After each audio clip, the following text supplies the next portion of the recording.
Jabalpur high court ने जिला बदर के मामले में दायर याचिका पर सुनवाई करते हुए इस मामले को गलत ठहराया है। साथ ही 50,000 रुपये की कास्ट कलेक्टर एसपी के खिलाफ लगाते हुए निर्देश दिए हैं। दरअसल मामला इस तरह का है कि एक एक्सटर्नमेंट की कार्रवाई होती है जब कोई व्यक्ति लगातार अपराधों में संलिप्तता के अंतर्गत रहता है और जो भारतीय दंड संहिता के तहत कुछ अपराध ऐसे बनाए गए हैं जिन अपराधों को लगातार कोई कंटिन्यूसली कर रहा है और 3 साल में लगातार हो रहे हैं, तो ऐसी स्थिति में पुलिस प्रशासन के माध्यम से संबंधित जिला जो पुलिस अधीक्षक है, एसपी है, उसके माध्यम से एक प्रतिवेदन राज्य सुरक्षा अधिनियम के अंतर्गत दिया जाता है कलेक्टर को, और फिर कलेक्टर धारा 3, 5, 6 राज्य सुरक्षा अधिनियम के तहत उक्त प्रतिवेदन के आधार को लेते हुए और एविडेंस लेते हुए एक्सटर्नमेंट की कार्रवाई करता है। एक्सटर्नमेंट मतलब जिला बदल की कार्रवाई होती है कि कोई इस तरह का आरोपी है तो उसको 6 महीने के लिए या साल भर के लिए एक पर्टिकुलर टाइम पीरियड के लिए जिले से बाहर रहने के लिए कहा जाता है।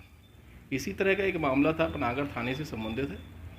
याचिकाकर्ता के विरुद्ध लगभग 13 मामले थे और 13 मामलों में से एक भी ऐसा मामला नहीं था जो भारतीय दंड संहिता के उन अध्याय के अंतर्गत आता हो जिनमें जिला बदर की कार्यवाही अपेक्षित हो जाती है।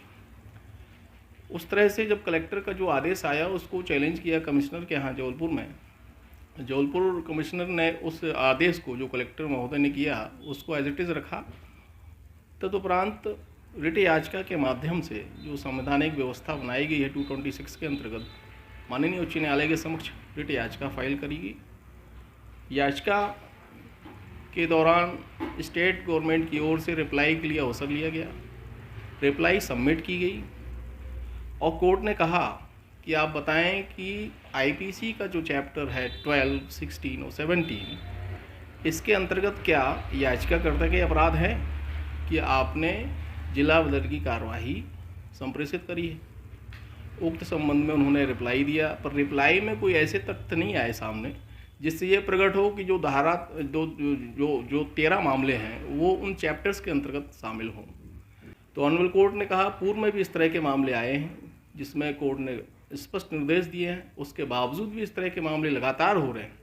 ऐसी स्थिति में 50,000 रुपये का जुर्माना कॉस्ट पिटिशनर को देने के लिए कहा है।